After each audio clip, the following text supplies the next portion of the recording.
A little over a year ago, I had a job working overnight at a gas station close to my house. I'm a woman and was 31 at the time.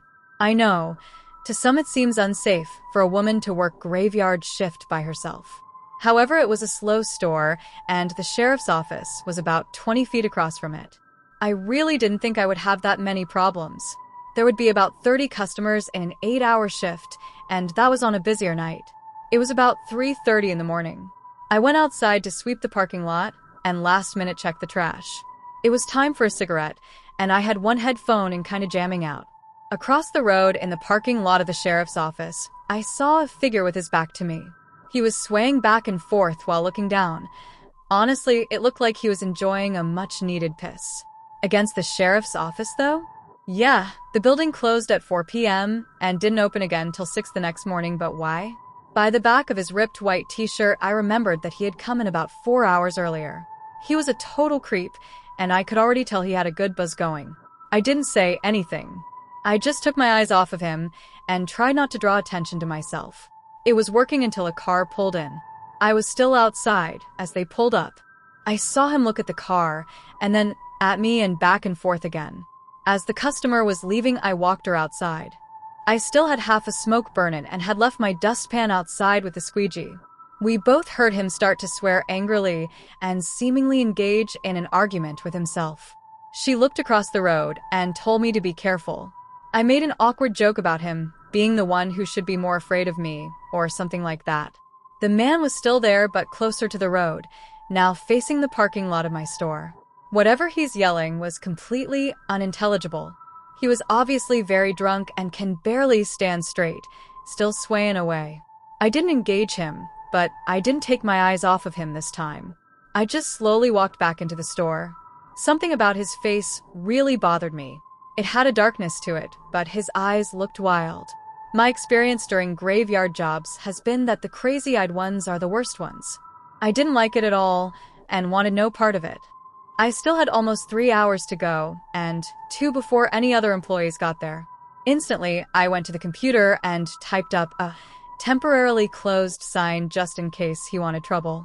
I was coming around the counter on my way to the doors when I saw that he'd walked across the road to my side now.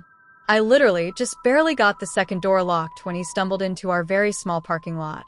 My hand mimed the hand signal for cut across my neck, basically saying, "Nope, sorry, you can't come in here. We're closed." I shook my head back and forth too, hoping to further discourage him. He started walking away, but screamed something at me while he's walking. I don't mean he was grumpy and shouted at me, or yelled that I was an asshole, or anything. I mean like he was at an enraged volume and was violently throwing his hands everywhere. Definitely knowing I'm in the wrong shift of the wrong job, I got really skeeved out. I decided to call the cops. It's a good thing too, because the minute I hung up with them there, he comes again up to the door. He starts pulling and banging on it. He backs up and runs into it trying to ram it, not that it would have done any good. I made the mistake of telling him that I had called the cops and his ass was about to be grass. I say I made the mistake of telling him because once I said that, he took off. The police never found him. They drove around the road and surrounding neighborhoods for over an hour but found no one. He was on foot, so I don't get where he could have gone to. He didn't harm me, and with them not finding him, I didn't fill out a police report or anything. I was safe behind thick glass doors that were locked for the rest of my shift. It just sucked. Maybe if I didn't warn him ahead of time, I wouldn't have had to spend the last 3 months of my job constantly looking over my shoulder. I'll never know what the right choice was. I'm just glad I don't work there anymore. So this happened a little over 2 years ago now, and I wanted to post it somewhere just to look back on it one day and never forget the lesson I learned. Disclaimer. Yes, this is real. I wish it wasn't. It was 2016, and I had just started a new job at a motel. It was low pay, but I needed an office job.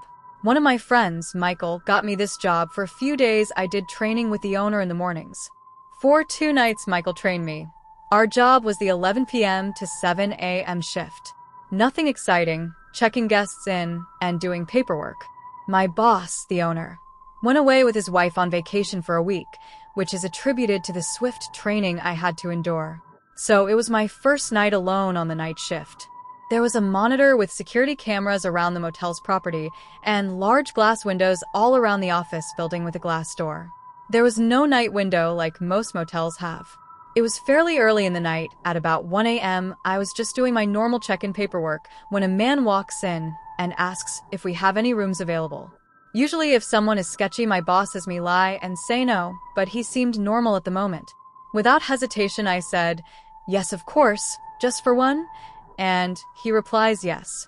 So I begin creating the reservation on the computer when I notice he starts swatting the air and making spitting noises, as if he's being surrounded by flies.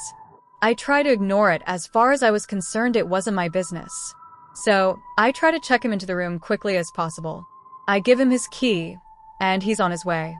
At this point in time, I could be described as very timid. I had a lot going on in my personal life. So I hope you can all understand my reaction to what happens next. The man comes back from his room and slams his hand on the glass door and causes me to jump. Absolutely frightened, I look up to see him just staring at me. He cracks the door and puts his head through and says, "I can't get into my room. Why won't you let me into my room?" And my only defense is trying to be helpful, so I replied, "Maybe there's something wrong with your key, let me give you another one." The look he had in his eyes was inexplicable. I felt like I was in absolute danger. I handed him his new key, and he went back to his room. I tried texting Michael because he is the one who trained me, though it was the middle of the night and he was asleep. I needed some guidance. With no reply from Michael, I noticed the man trudging down the stairs to come back. I go into absolute panic mode. I run into the back office and lock the door, and I pull out my pocket knife. It's important to keep protection when working at night. I hear the man in the office yelling, "Hello? Hello? Why won't you let me into my room? Do you not like me?"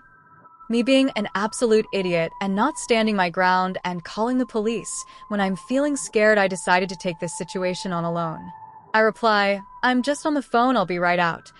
I then start calling Michael over and over for help. No answer.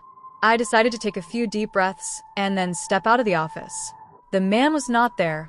He was in the bathroom. I start hearing him talking to himself, angrily saying, "Kill her. Kill her." My heart sank. Still being an idiot and not calling the police, he comes out and I say, "Your key was broken. I'm sorry. Let me escort you to your room." He agrees, thankfully. I was wearing a long-sleeved sweater, so with my arms down, I was able to hide my knife in my hand while holding it. I begin to walk outside, and he seemed insistent to walk behind me. We begin making our way to the staircase and up towards his room. I was sweating from how nervous I was, continuously looking behind me to make sure he wasn't going to make a move. He stops at a room, and I stop at his room a few doors down. I smile and say, "Oh, that's the wrong room. This is your room," as it clearly said on the door. The whole time he was going to someone else's room and trying to open the door, I felt bad for them. I quickly ran back to the office and locked the door. The next guest I checked in was a police officer from a few towns away. I felt bad for confiding in them about the guy, but they seemed willing to keep an eye and ear out. The next night the man came back, but I had the doors locked and told him we were all booked up. I explained to my boss what happened when he got back from vacation. However, he didn't take me seriously. I continued to work there on the night shift for the next year, where many other strange encounters happened. So, strange man, let's never again meet. If you ever feel uncomfortable, always call the police. Thanks for reading. Love. Okay, so a little backstory before I tell you one of the crazy experiences of mine that happened during my 2-year security career from 2013 to 2015. I am a 6 feet 7 inches male in Australia. I'd like to think I'm a fairly tough and intimidating guy, but some of the shit that used to go on at the mall I used to work the night shift for still gives me goosebumps to this day. So the mall I worked at was very, very large, probably the largest in my state, I'd say, and all the way up to about 8:30 p.m. it would still be quite busy. Only around 9:30 would we manage to usher all of the stragglers out, and only at about 11 p.m. would all of the business owners have left. My job was basically to patrol the mall and make sure there was no one sticking around after the doors were closed during the night. We didn't have guns or batons, only a can of mace that was very rarely used. There were multiple occasions where we would find would-be thieves hiding around trying to break into shops after dark, but they were normally far outnumbered by the 4 to 5 of us on shift at a time, and they would usually be intimidated by me or some of the other imposing members of security. This one night, though, shit started getting really weird for me on the night shift. So I'd say it was about 2 o'clock and I was standing in the middle of the empty food court eating a sandwich. This was the only part of the mall that had any light at nighttime due to the skylight, so it was comfortable to eat there. While I was eating, though, I heard a dull scraping noise from the hallway leading off from the food courts and to some toilets. It sounded like a piece of metal dragging across the floor. I was immediately put on edge, and I flicked on my torch flashlight, without a moment of hesitation. I can remember creeping down the hallway, flashlight in hand, illuminating a good 6 or 7 meters in front of me. As I got closer and closer to the end of the hall, the noise became louder and louder until I was at the end of the hallway, and there was the toilet doors to the left and right of me. I could tell the sound was coming from the female toilets, though. I gripped the handle and opened the door, a tiny little crack. The noise was now very clear and had me not scared, but confused. I yelled, "Oi, who is in there?" The noise quickly stopped. I paused a moment, listening hard through the tiny crack of the door, and I swear to fucking God I could hear breathing, low, male breathing. I shut the door, still gripping the handle tightly, and flicked on my radio. "This is 1 to 3. I need help in food court bathrooms. I think someone's here." No response. This was really strange, and it put me further on edge. Policy was to always answer the radio, and now I was truly becoming quite alarmed. "This is 1 to 3. Does anyone copy?" Still no response. I can remember whispering to myself, "What the actual fuck?" I again opened the door, a tiny crack. "Listen, mate," I said, sounding as intimidating as possible. "If you don't fucking come out with your hands up, you're going to end up eating your teeth tonight. Do you want that?" I sat there at the door, quite honestly terrified at this point, but there was no response. In fact, now there was no noise at all. I yelled into the bathroom, "Okay, mate, I'm coming in. If you do anything stupid, it's not my fault. You'll never walk again." I tried my hardest to sound scary, but my voice was quivering at this point. This whole situation made no sense at all. Why would someone be in the female bathrooms? What was the metal noise? What the fuck is even happening? I very slowly opened the door and scanned my flashlight slowly across the room. All the cubicles were open, weird, but other than that, the room was totally empty. I was totally shitting myself about now. I was definitely losing it. I walked into the center of the bathroom, closing the door behind me. Scared to the core, I let out a faint, "This is some horror movie shit." I come out when I heard the long, whining squeak of the door behind me. I span around, basically crying at this point, and shone my torch on a fucking massive man, at least a head taller than me, or so it seemed in my state at the time. He was Caucasian, and at least in his 40s, with matte gray hair all over his forehead. He was mid-opening the door, but he stopped dead still in the middle of his action. He just looked at me, smiling this guilty fucking smile like a kid would make when he gets caught stealing biscuits or some shit like that. I'm not going to lie, I was so scared I froze. He lifted his finger up to his mouth, SHHHHH, before swinging the door open all the way and sprinting out with what looked like some type of small metal box in his hand. Turns out he was just behind the toilet door when I was opening it, and I totally missed him. I was so fucking close to him, and I didn't even fucking notice him. He could have killed me if he had a knife or something, and that thought still haunts me to this day. Later that night, my radio miraculously started working again, and I got right on to telling my coworkers about my story. They collectively went pale when I told them what happened. They all had similar stories, but none that were as much of a close shave as mine. I worked the night shift for another week after that before I quit. I'm not sticking around in a job like that. I needed help, and for some reason my radio fucked itself. Why? So, weird old guy in the toilets. Let's not meet again. P.S. I know it laid out weird. I had to re-upload this like 50 times due to the whole wall of text thing. This is also a true story. Reading over it, I realize how badly it's written, but this did happen to me. Edit. Yeah, I probably should have mentioned this in the actual post, but I have no clue what happened to the guy. The other staff fully swept them all after I met up with them. I didn't sweep them all with them because I was so disturbed after what happened, but I know that at least on that day they didn't find anyone. Also, I don't think the metal box was for tampons. The mall had these plastic sanitary boxes next to each female toilet for that. I don't know where the box was from or what it was for.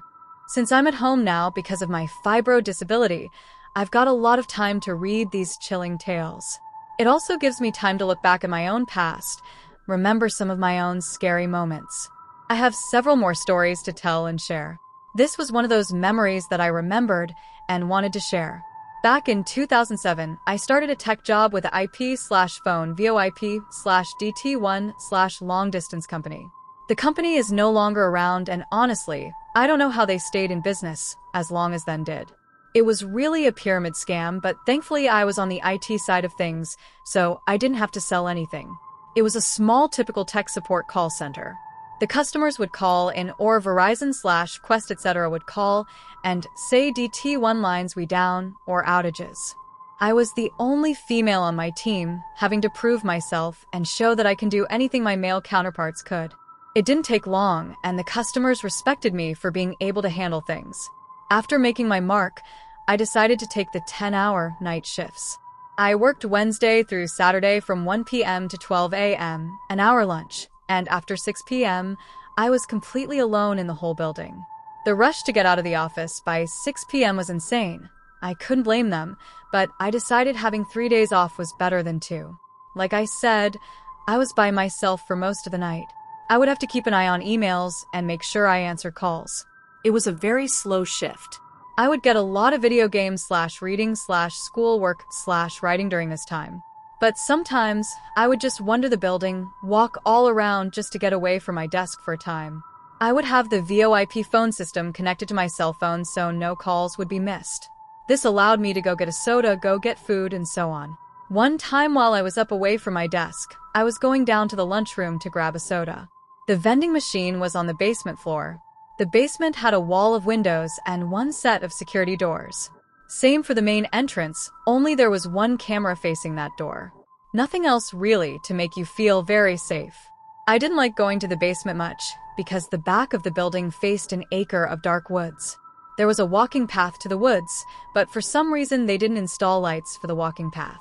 Never really sure why that was, but it didn't help the creepy factor. Sometimes I would see animals run past, but other times I felt like someone was watching me. I always tried my best to make it fast when getting a soda or snack, but sometimes it didn't feel fast enough. So one night I was making my way down to the basement of the building to get a soda. It was a slow, dragging night and needed a little caffeine for a pick-me-up. I counted my money as I walked to make sure I had enough to get in and out quick. But out of the corner of my eye, I saw something dart from the glass door back into the darkness.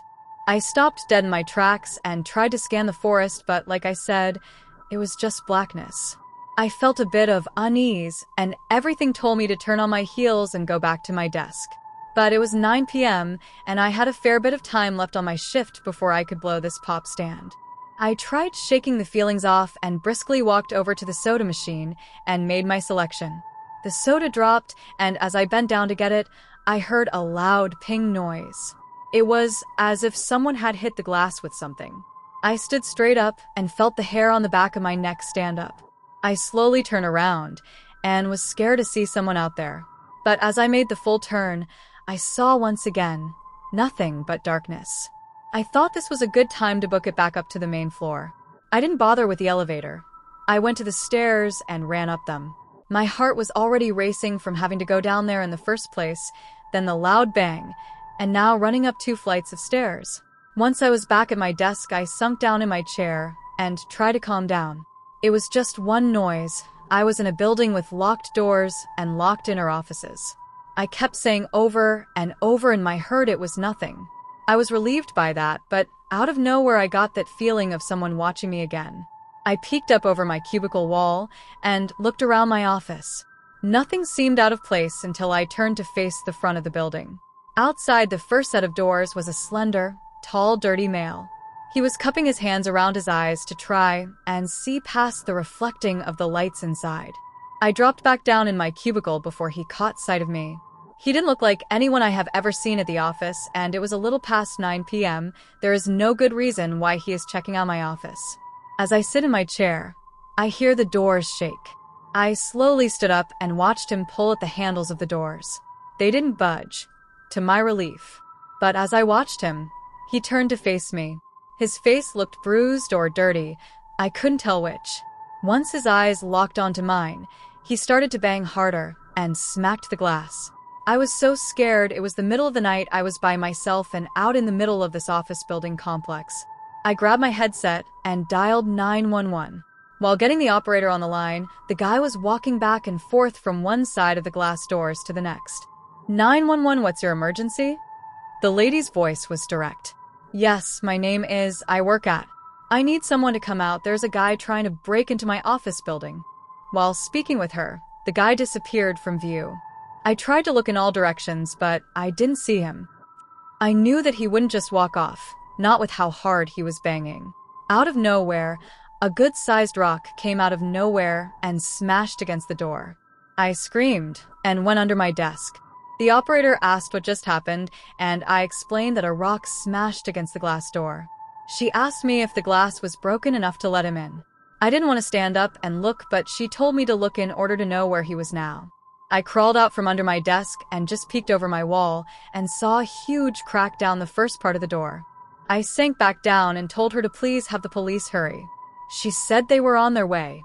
I have read many of These's stories on this sub/Reddit, and people say that the cops couldn't get there fast enough. They aren't kidding. It feels like time is standing still, and you can do nothing. Another smash against the door, but along with that glass-breaking sound, sirens could be heard coming towards my building. It was music to my ears. I told the operator that the police had arrived and thanked her for all her support. I stood back up and looked over the cubicle wall, and the red/blue lights were flashing wildly. But the thing I didn't see was the man. The top part of the door was completely smashed, and the rock was laying on the inside of the entryway. One officer came to the front door, and others were out combing the area. I could see their flashlights moving all around the parking lot. The first officer to come in the building and greet me was a very kind man. He was patient with me and let me explain what I saw happen. Soon my boss arrived and checked on me, then the damage. At some point my husband was called and told I would be escorted home by one of the officers. I took the next few days off and started to look for another job that wasn't by myself at night. I worked in the radiology department in a hospital in Cardiff, Wales, UK for about 3 years as an admin and clerical officer before getting a promotion working in medicine. During these 3 years, I saw a lot of things, ranging from patients dying in the MRI scanners to patients having an X-ray for inserting a meat thermometer into their urethra. Nights always seemed the craziest. One time a patient came in with armed police after an altercation which involved a knife in the middle of the city center, and just so happened the person he had the altercation with was having an X-ray too. This caused a second altercation right in front of me. Chairs were thrown, a trash bin or two, and then we'll chair. So I have seen things, some funny, some stressful, some sad, and many bonkers. But this one night, something scary. I would start a night shift about 1900 hours, then would work till 8:30 the next morning. This was the standard night shift for our department. We would usually do 3 nights in a row before doing 4 days off. After the 3rd night, you were ready to sleep for a week. The strange thing was this was my first night of the 3, so not at all tired. It started off normal. I arrived at the department, took over from the day staff, logged into my PC. During this time, we usually would set up our phones or tablets to watch movies or the latest TV series, as there would be a lot of downtime between patients. Like I said, the first few hours, nothing that interesting, just your average run-of-the-mill night in radiology. Then it came to my break. Now, before I tell you more, I should probably explain the layout of this hospital. This hospital is the largest in Wales. It's a teaching hospital, and it's pretty old. Now, the best way to get from A to B in this hospital is through what we call the tunnels, or the catacombs. These consist of very dimly lit corridors, old abandoned rooms, tunnels, and other creepy, decrepit areas. The morgue is also found in these corridors. So, it's not a nice place to be during the day, let alone the middle of the night. But it's the quickest way to get places if you're staff. There's always been rumors and mumblings of strange things happening in these tunnels. Some people say they saw ghosts in old-fashioned porter uniforms taking wheelchairs to pick up patients. Others say they have seen shadows following them from the corner of their eyes. But one person has claimed they were attacked by a person wearing an old nurse's uniform from the 70s. This place is creepy even at the best of times. But for me, never really fazed me. I've been down there hundreds of times before. The worst experience up to this point was having a sluice pipe drip human waste on my head. That in itself was a horror show. But tonight would be something altogether different, and maybe not even of this physical world. Like I said before, very quiet night. I had been watching the latest series of One Piece because I'm a geek. During my downtime, then a radiographer or radiology technician for my American friends out there came to take over and cover me for my break. I decided to go to the 5th floor where the sanctuary, multi-faith chapel, was located. On a night shift, it was one of the most peaceful places in the hospital. But to get there, I had to walk through the tunnels to reach the nearest elevator. I set off on my journey, which would usually take about 15 minutes. Scanned my key card on the main entrance to the tunnels, then proceeded to walk through. 2 minutes, and I started to feel like someone was walking behind me. It being a busy hospital and basically the tunnels acted like the highway, I didn't think anything of it. Suddenly, I heard panting like someone was trying to catch their breath after going for an intense run. So I turned around to check and saw nothing. A bit strange, but thought it was nothing. Maybe just one of the pipes above my head creaking or a generator pumping. So I carried on walking, but I kept feeling like someone or something was watching me and was walking behind me. Out of sheer confusion and fear, I missed my turn towards the elevators and found myself in a large section of the tunnels that I have never been before. Littered with old stretchers, beds, hospital furniture, and equipment. Some of this stuff was over 50 years old, maybe older, just left to decay in a dark, smelly, decrepit, and dusty corridor. This was starting to really creep me out because in all of this confusion, I realized I was lost. It almost felt like I had fallen into the back rooms. Everything looked the same. I could feel a tightening in my chest and could feel the start of a panic attack. I remember clutching my chest and running down a corridor trying to find a signpost or something to tell me where I was. The sense that something was watching me got stronger. Suddenly, I felt something hit my arm in force, almost like someone using a baseball bat. I remember falling to the ground, pulled myself across the floor towards the cold, dusty wall, and looked around frantically, trying to find an explanation to what the heck just hit me. Then something caught my eye. It was almost like a black mist, with glowing red eyes. It was about 20 meters away from me, just hovering in the middle of the corridor. Was this the thing that had been stalking me the entire time? I got back up and sprinted. I ran down what it felt like 100 different corridors until I found a housekeeper janitor. He asked me what was wrong because I looked pale, but I couldn't get any words out. He then grabbed me by the arms with a firm grip and said, "Did you see it too?" That was the last time I ever stepped foot in the tunnels. To this day, I hear rumors of strange things. I'm not sure what I saw that night. Maybe I was tired, maybe I was stressed, maybe it was something. Why else would the janitor ask me if I had seen it too? What else is down there? Well, I can tell you one thing for sure. I won't be going to find out. Thanks for taking your time to read this.